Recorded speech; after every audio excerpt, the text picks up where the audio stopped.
Se tiver com a sua Bíblia, Palavra de Deus,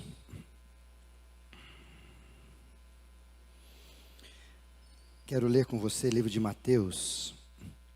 Estamos falando sobre...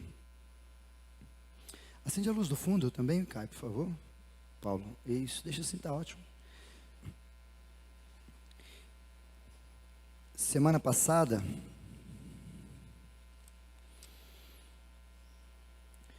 nós falamos um pouquinho sobre Mateus 6,33. Eu queria que você abrisse sua Bíblia nesse texto, Mateus capítulo 6, versículo 33. Quando o texto vai dizer uma realidade muito importante para o nosso ano de 2023. Mateus 6,33, se a sua versão estiver igual à minha, vai dizer: buscai, pois, em primeiro lugar o reino de Deus, ou o reino dos céus, ou o reino e a sua justiça. E todas essas coisas vos serão acrescentadas.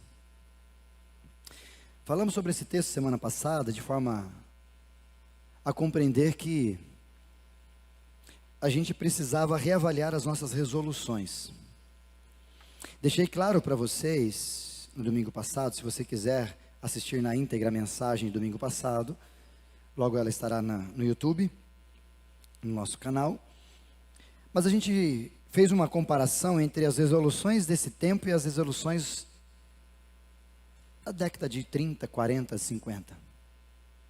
E o que a gente percebeu é que nesse tempo as resoluções, o top 3, é perder peso, ser mais organizado e gastar menos. E que alguns 30, 40 anos atrás, as resoluções eram tornar-me uma pessoa melhor, conviver mais com a minha família e me envolver mais numa comunidade chamada igreja. Aprendemos profundamente sobre isso na semana passada. E a gente começou a perceber, e fizemos até uma aplicação aqui, uma ilustração prática, para a gente tentar desenvolver e compreender como que isso faz sentido para nós. E o desafio de domingo passado foi a gente ser mais intencional na busca de colocar Deus como prioridade. A gente aprendeu também semana passada a tomar cuidado, porque sempre o primeiro lugar, que é o lugar de Deus, vai acontecer uma série de coisas esse ano de 2023 que vão tentar roubar esse lugar de você. Ou vão tentar tirar aquela coisa principal do lugar principal. E a gente aprendeu também, por terceiro, que quando a gente inverte as coisas, quando você inverte as ordens, é muito provável que você viva momentos terríveis na sua vida. Como, por exemplo, colocar a carroça na frente dos bois. Um vai parar e o outro vai atropelar. Para isso, então, a sugestão é que você reavalie as suas resoluções, o que você quer para o ano de 2023.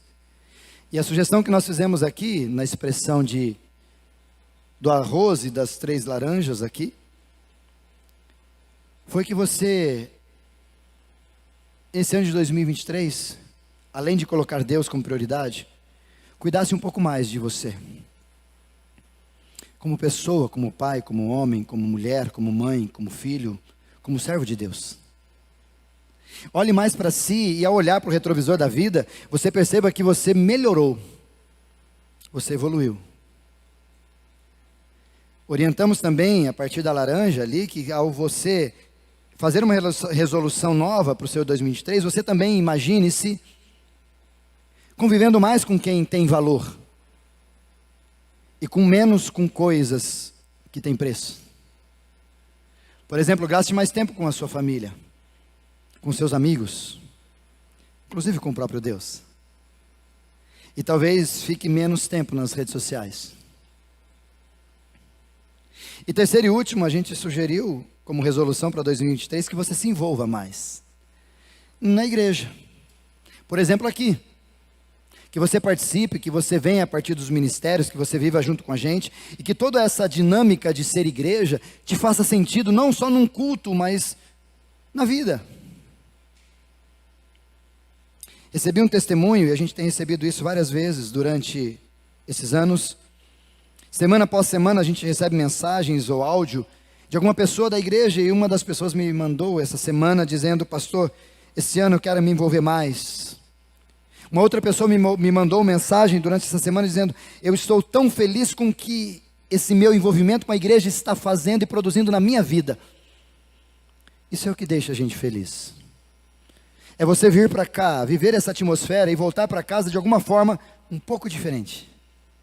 E isso dê resultado que permaneça na sua vida por pelo menos mais uns dias, uma semana, 15 dias, um mês, quem sabe para a vida toda. Mas aí alguém me perguntou, por mensagem até, a seguinte expressão: pastor, eu entendi, eu vou colocar prioridade, porque o texto de Mateus 6,33 diz: buscai, pois, em primeiro lugar, e a gente entendeu e aprendeu isso. Mas essa pessoa me perguntou: e o que é o reino de Deus e a justiça de Deus? Como sempre gosto de sanar as dúvidas, prometi aos irmãos, e não vou poder cumprir por causa disso já, mas vamos cumprir à frente. Buscar Deus em primeiro lugar, e a outra mensagem seria: permaneça em Deus. Vamos guardar ela para daqui a alguns domingos. Vamos falar sobre o reino de Deus.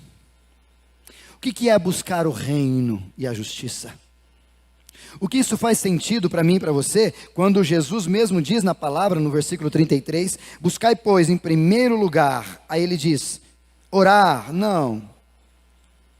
Então, talvez isso não seja o reino. Ir à igreja, não é isso que ele está dizendo. Talvez isso também não seja o reino. Ou talvez ser uma pessoa melhor, não, também isso não é o reino definitivamente.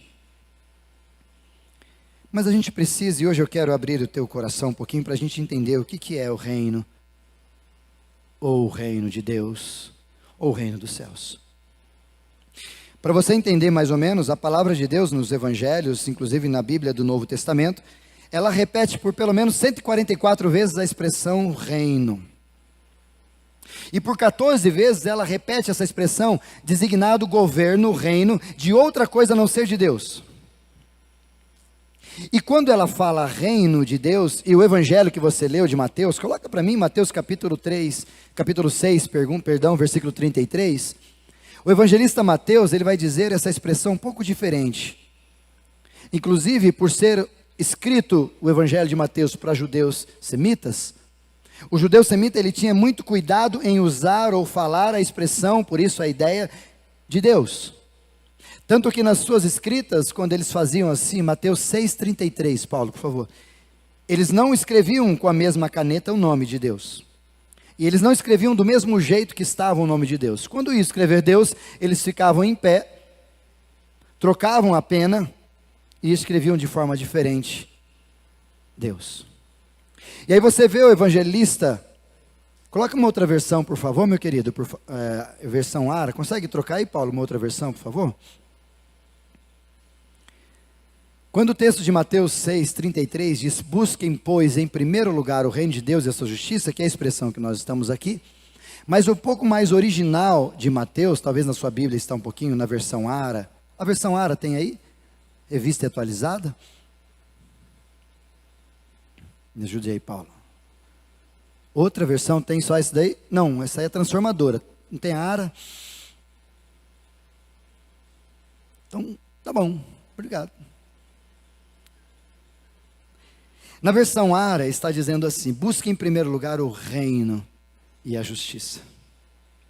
Ele oculta a palavra Deus porque o evangelista Mateus, ele coloca, inclusive em algumas versões, o reino dos céus. O reino de Deus. Ou somente o reino. Mas as três considerações fazem parte do mesmo contexto. O reino de Deus. Tanto que você olhando o evangelho de João, o evangelho de Marcos, o evangelho de Lucas, eles não têm dificuldade de colocar reino de Deus e eles se repetem, por isso por mais de 100 vezes, nesses evangelhos fala-se sobre o reino. Inclusive, quando Jesus vai fazer a sua oração, no livro de Mateus mesmo, no capítulo 6, um pouco antes, no versículo 9, se você conferir na sua Bíblia, está ali as pessoas perguntando para Jesus, como é que ora? E Jesus está dizendo, quando orares, vocês vão fazer assim, vão dizer, Pai nosso que estais nos céus, santificado seja o seu nome. Venha o teu reino, e seja feita a tua vontade. E quando os biblistas falam sobre essa expressão reino de Deus, ou reino dos céus, ou reino apenas, os biblistas começam a perceber que nos evangelhos, muito dos 144 vezes que sai, estão nos evangelhos, não estão espalhados nos outros lugares. Porque me parece, e o texto é bem claro, que a partir de Atos, a partir das cartas paulinas, a partir do início da igreja cristã, para-se de falar um pouco do reino de Deus, do reino dos céus. Mas Jesus é muito enfático em fazer isso.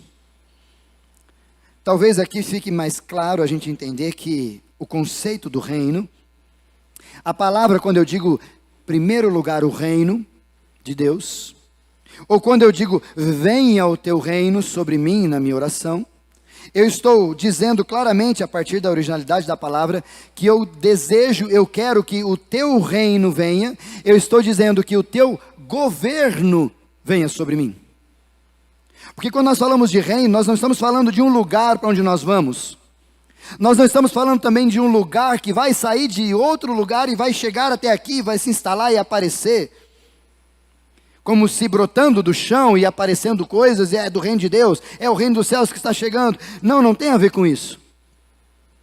Quando Jesus diz exatamente, busque em primeiro lugar o meu reino, em outras palavras, Jesus está dizendo assim, priorize que eu governe a tua vida. Me dê prioridade, mas a prioridade não é me ter como Senhor, mas a prioridade é me ter como aquele que tem domínio e expansão do céu sobre a tua vida, em poder dizer o que você pode ou não fazer. Por isso que entender o reino de Deus é muito triste. Porque ele acaba com algumas problemáticas que a gente tem a respeito do reino dos céus. Porque muitas vezes quando a gente ora a oração do Pai Nosso, do livro de Mateus, a gente pede para que Deus venha ao teu reino, nós estamos clamando a Deus para que Ele desça alguma coisa e a gente parece que fica numa coisa assim abstrata, substantivo e alguma coisa assim, que é subjetividade, o que é ver o teu reino? Por isso que a mesma palavra de Jesus, quando Ele diz, venha o teu reino, Ele continua dizendo, e muitas vezes na Bíblia a resposta às suas dúvidas estão nos versos seguintes. Ele diz, venha o teu reino e seja feita a tua vontade. Ele está dizendo, venha o teu reino, pode governar, seja feita a tua vontade, eu te entrego o governo da minha vida. O grande problema é esse. Quem governa a sua vida? E a gente ouve, eu ouvi várias vezes, e não que esteja errado isso, mas eu ouvi várias vezes algumas pessoas dizendo, você precisa governar o seu 2023. Bom, não sei qual a profundidade dessa frase, pode ser que seja certa. Algumas pessoas dizendo, não, esse ano eu que vou tomar as rédeas e eu que vou fazer. Não sei qual que é a intenção. Mas a grande verdade, a despeito dessa expressão, é que nós temos muita dificuldade de deixar alguém governar a nossa vida. Nós temos muitas dificuldades em deixar alguém coordenar o que nós estamos coordenando. Jesus teve um problema sobre isso, mesmo no livro de Mateus, no capítulo 14, quando Jesus conversa com os fariseus, com outros homens lá, e de repente ao falar com eles, ele esbarra num problema sobre mamon. E aí Jesus diz a expressão, vocês não podem amar a Deus e amar a mamon. Vocês não podem servir, ou seja, ter um senhor Deus e ter um senhor dinheiro. Ou seja, você sempre vai ficar na dúvida, quem vai governar? Não dá para ter dois. E Jesus diz a expressão, você há de amar a um e o outro ficará triste. E me parece que quando Jesus diz isso, ele está querendo mostrar muito claro que vai ter sempre confusão na minha e na sua vida, a vida toda, para quem vai governar a gente. Por exemplo, se você tem na sua essência um pouquinho de ódio, as suas ações governamentais vão ser a partir de violência. Porque a boca fala do que está cheio o teu coração. Se você tem um pouquinho de luxúria, desejo por dinheiro, desejo por ganhar, aquela loucura toda, todas as suas intenções com alguém vão ser sempre querendo tirar algo, ou querendo ganhar algo. A saber então que quem governa a sua vida é o teu desejo de ganhar dinheiro. Ou talvez mesmo se você é uma pessoa extremamente sexuada, lascívia, vive nas redes sociais ou não consegue nada de ver e tal, aquela loucura de sexualidade sobre você. Então quem governa a tua vida é essa postura de sexo, e você busca e você vê e tudo para você é só isso, é isso que te governa. E aqui quando Jesus vai dizer para nós, Ele está dizendo: queridos, quando você me entender que eu sou prioridade, a primeira ação que você precisa entender sobre isso é que eu preciso governar quem você é.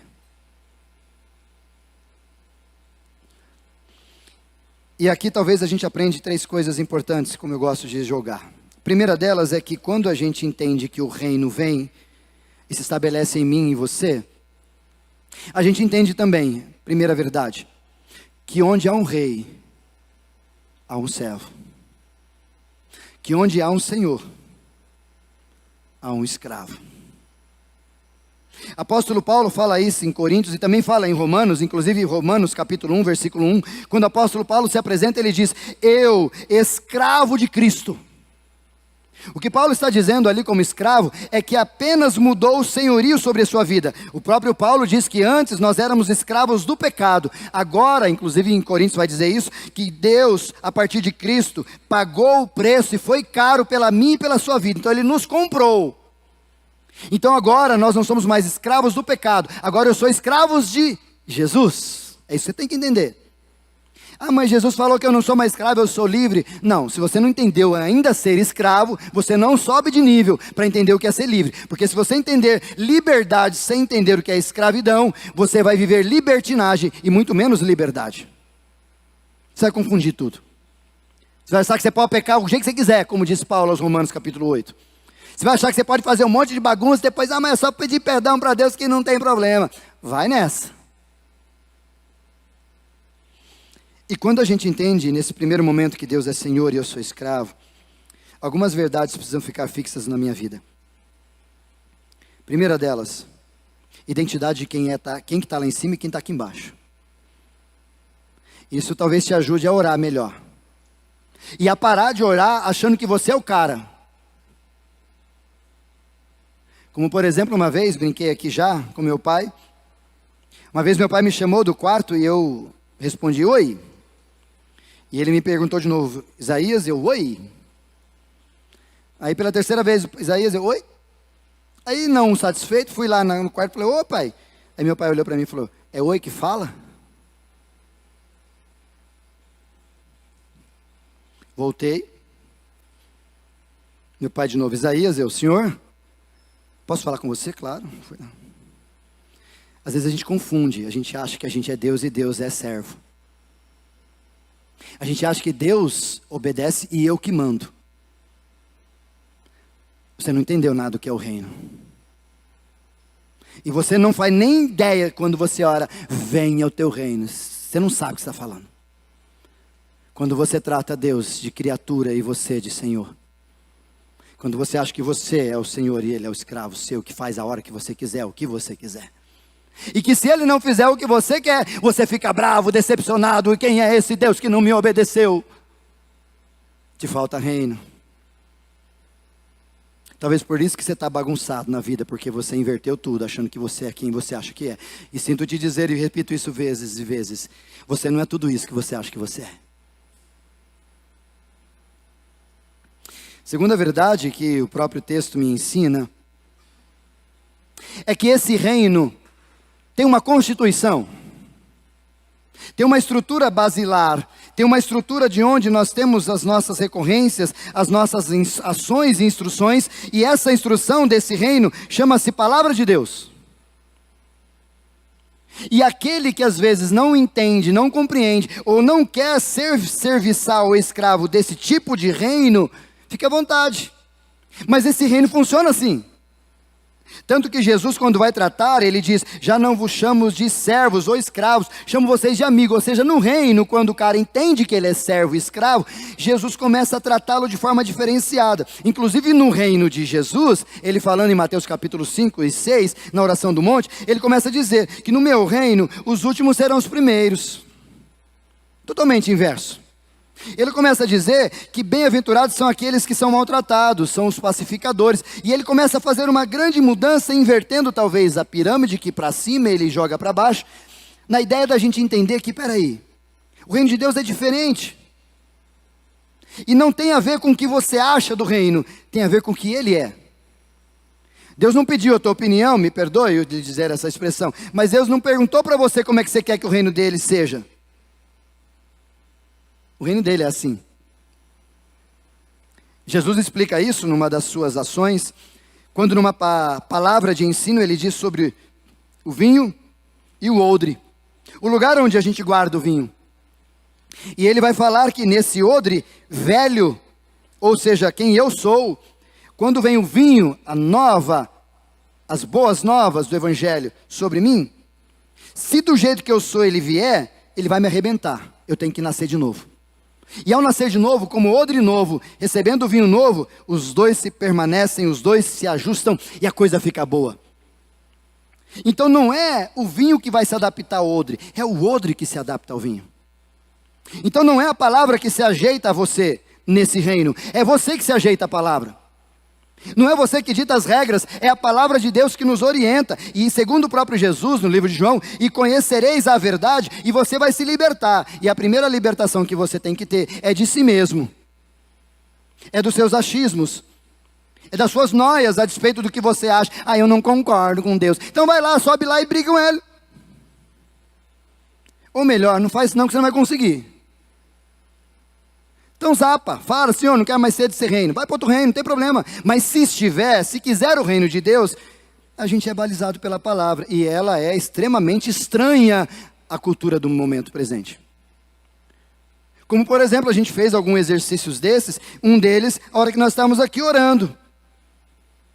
Todo mundo manda a gente ficar bravo, colocar nas redes sociais, acha seu momento, a sua ideia e tal. Não, Jesus fala, não, para tudo, gente.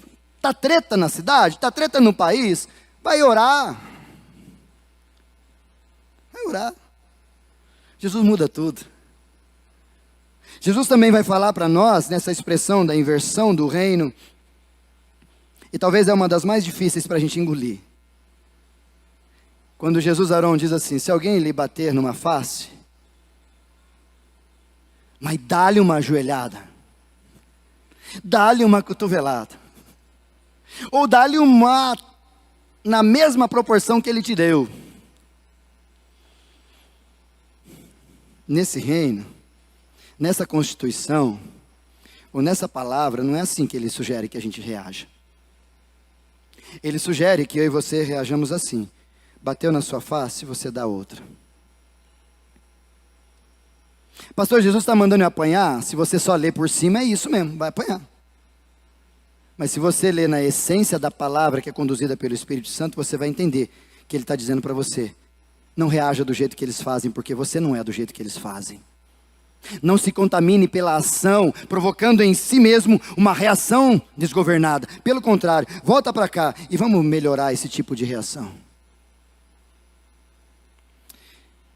Por isso, segunda verdade que eu quero que você guarde, esse reino, ele tem um livro que baliza a gente. E a pergunta sobre ele é, você conhece? Fiquei muito feliz semana passada, quando alguns irmãos chegaram para mim e disseram, pastor, eu quero comprar a Bíblia. Pastor, eu quero comprar a Bíblia, e foram 5 pessoas que me pediram, pastor, tem uma indicação de Bíblia essa semana, vamos comprar, vamos ajustar. E é maravilhoso quando alguém da igreja quer Bíblia. Não deveria ser maravilhoso, deveria ser normal. Mas não é tão normal para você perceber que você faz parte dessa inormalidade? Qual a última vez que você comprou uma Bíblia para alguém? Ou para você? Qual a última vez que você falou, eu preciso comprar um trem bonito, mais novo aí, porque eu preciso dar uma investida. Nossa, quanto caro esse negócio é. E é mais caro ficar sem ele. Por isso, talvez 2023, você precisa entender o que Jesus diz aos líderes religiosos da época. Vocês estão errando por não conhecer as Sagradas Escrituras. Para entender o que Oséias disse, o profeta, quando ele olha para o povo e diz, o meu povo está padecendo porque lhes falta conhecimento.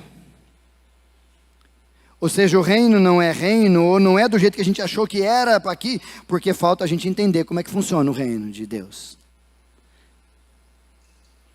Por isso desafio a você, por que você não faz uma resolução para você, ainda dá tempo, e se ocupar mais um pouco com a palavra de Deus? Quer uma sugestão? Usa metade do tempo das redes sociais na Bíblia. Só. Terceiro e último para a gente encerrar. Se a despeito da palavra de Deus, ou a despeito desse reino, nós entendemos que esse reino é entender quem é Senhor e quem é escravo, quem nós somos nesse reino. A segunda verdade é entender que esse reino tem um livro basilar, e esse livro basilar é aquele que precisa ser conhecido de todos os homens e mulheres do reino, para entender como é que funciona o reinado desse rei. Mas quando a palavra de Deus e os biblistas começam a dizer para nós, que no final dessa estrutura toda, parece que ali para frente não se fala mais do reino. E é verdade, não precisa se falar mais do reino. E eu concordo, e olhando para a Bíblia, tentando entender isso, me fez sentido não falar-se mais do reino de Deus, ou reino dos céus que outrora governaria a minha vida. Porque Jesus, lá no livro de João, capítulo 14, e João capítulo 16, Jesus faz menção do Espírito Santo. E no livro de João, capítulo 14, coloca para mim, por favor, Paulo, João, capítulo 14, exatamente o versículo 6, olha o que diz esse texto, quero que você acompanhe essa leitura, para você entender o que Jesus estava falando com os seus. João 14, 6. Eu sou o caminho, a verdade. Coloca um, rapidinho, só para a gente entender o contexto. Olha o que Jesus está dizendo. Não deixe o coração de vocês aflito. Ou talvez, na outra tradução, não se turbe o vosso coração. Credes em Deus, credes também em mim. Versículo 2. Na casa do meu pai há muitas moradas. Se assim não fosse, ou seja, se eu não tivesse essa ideia, essa intenção, se eu não conhecesse todo o plano maior de Deus, eu não falava isso para vocês. Não prometia o que estou prometendo. E aí eles perguntam, como é que funciona tal? Jesus no versículo 6, por favor, Paulo, diz, gente, eu sou o caminho, como eu já ensinei à igreja. Jesus não é caminho para levar para o céu. Jesus é caminho para levar para o Pai, porque ele diz, eu sou o caminho, a verdade e a vida. Ninguém pode vir. E esse vir muda completamente muita coisa. Mas depois a gente fala dele, ao Pai. Jesus nunca prometeu levar você para o céu. Jesus prometeu você levar para o Pai. Mas ele só leva para o Pai quem é filho. Ele não leva para o Pai qualquer um. Você precisa lembrar disso. Mas ele continua dizendo, o versículo seguinte, por favor. Cara. Se vocês realmente me conhecem, saberiam que quem é meu Pai. Mas de agora em diante vão conhecer e ver o Pai. Pode ir descendo, por favor, Paulo. Filipe então diz, Senhor, mostra-nos o Pai e ficaremos satisfeitos. E ele continua dizendo, Jesus respondeu, Filipe, estive com vocês todo esse tempo e você ainda não sabe quem sou eu? Quem me vê, vê o Pai. Então por que pedes que mostre o Pai? Trindade aí, bem claro, né? Você não crê que eu estou no Pai e o Pai está em mim? As palavras que eu digo não são minhas, mas do meu Pai, que permanece em mim e realiza suas obras por meu intermédio. E aí ele começa a mudar um pouquinho. Apenas creiam que eu estou no Pai e o Pai está em mim. Ou creiam, pelo menos, por causa das obras que vocês viram e realizar. Mas creia. E eu lhes digo a verdade, que quem crê em mim fará as mesmas obras que eu tenho realizado, e até maiores. Porque eu vou para o Pai. Olha Jesus fazendo isso. Eu vou para o Pai. Mas, versículo 13, por favor. Vocês podem pedir qualquer coisa em meu nome e eu farei, para que o Filho glorifique o Pai. Versículo 14, por favor. Sim, peçam qualquer coisa em meu nome e eu farei a vocês. Ligado com o versículo anterior.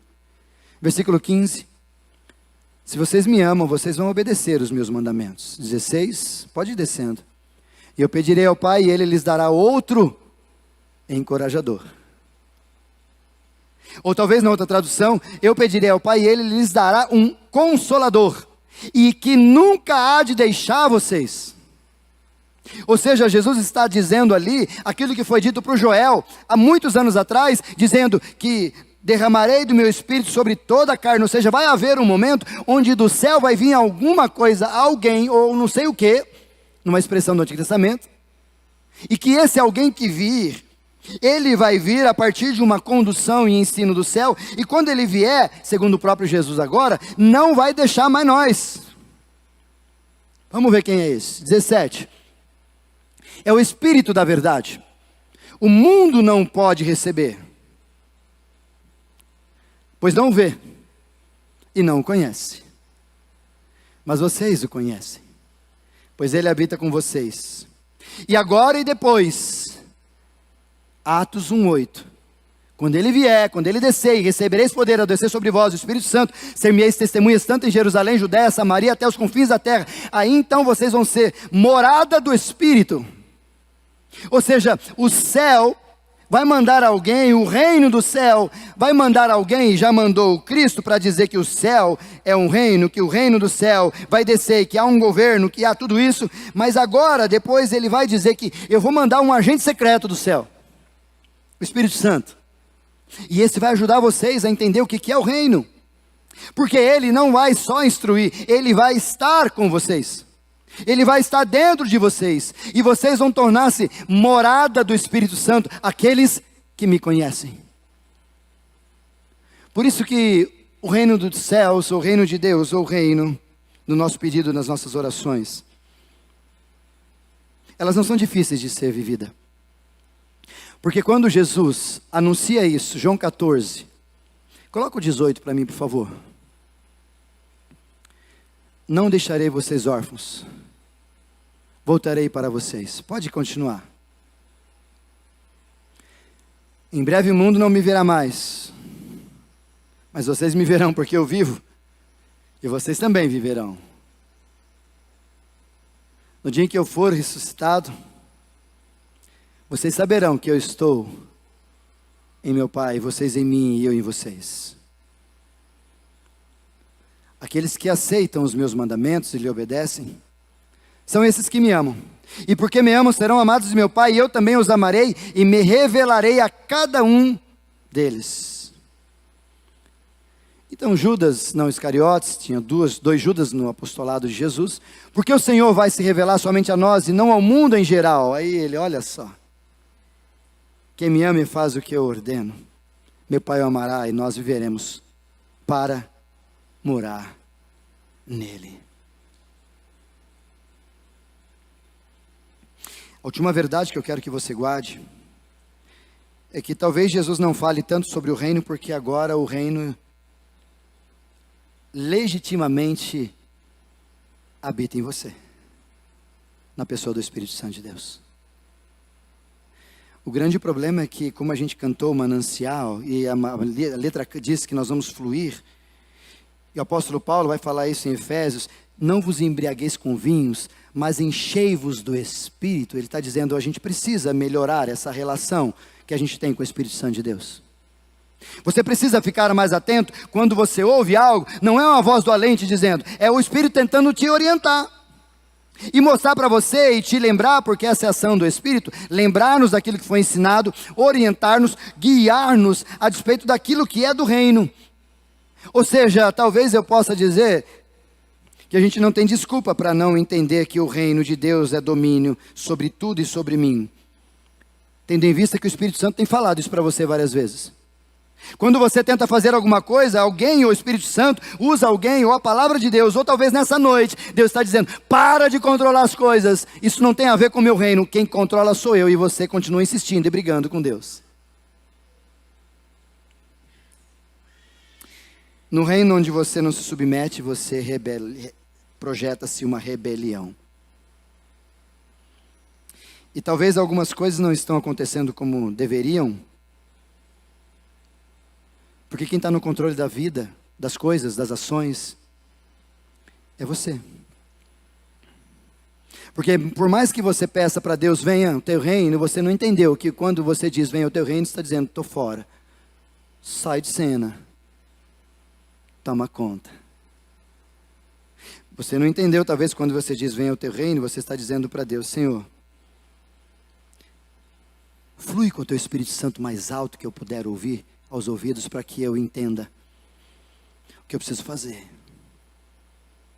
E parar de ficar brigando para o Senhor fazer o que eu tenho que querer.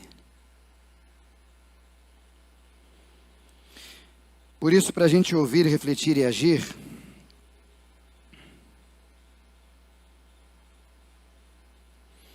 algumas perguntas para você e a gente encerrar o nosso culto. Pergunta talvez do ouvir, refletir e agir, a primeira seria: quem domina as suas ações? E vou melhorar. Quem domina as suas ações também domina as suas reações?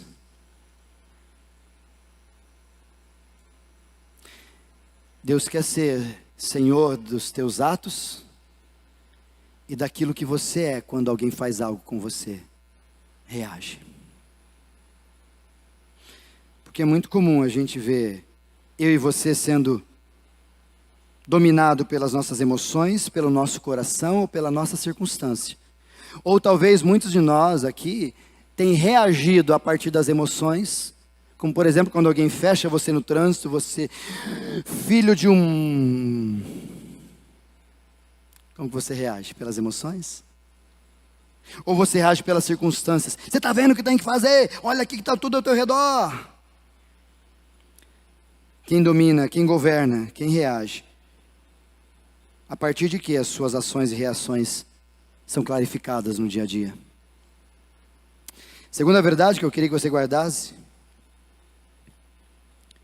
o que baseia, ou que estrutura você tem como base para a sua vida diária? É horóscopo? É caixinha de promessa? É frasezinha de versículo forte nas redes sociais? Ou é a palavra de Deus?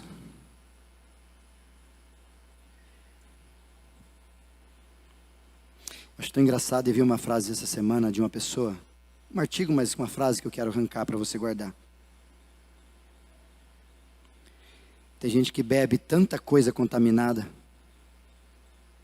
quando tem a fonte em casa.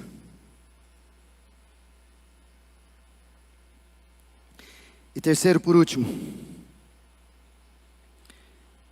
qual a medida do agente secreto ou do homem do céu ou do próprio Deus na sua vida? Se você olhasse por alguns critérios de avaliação, qual é a quantidade de Espírito Santo tem em você? Vou melhorar para você ficar menos complicado em responder. Qual a quantidade de Deus que você vive, que tem dentro de você? Pastor, como é que eu respondo isso?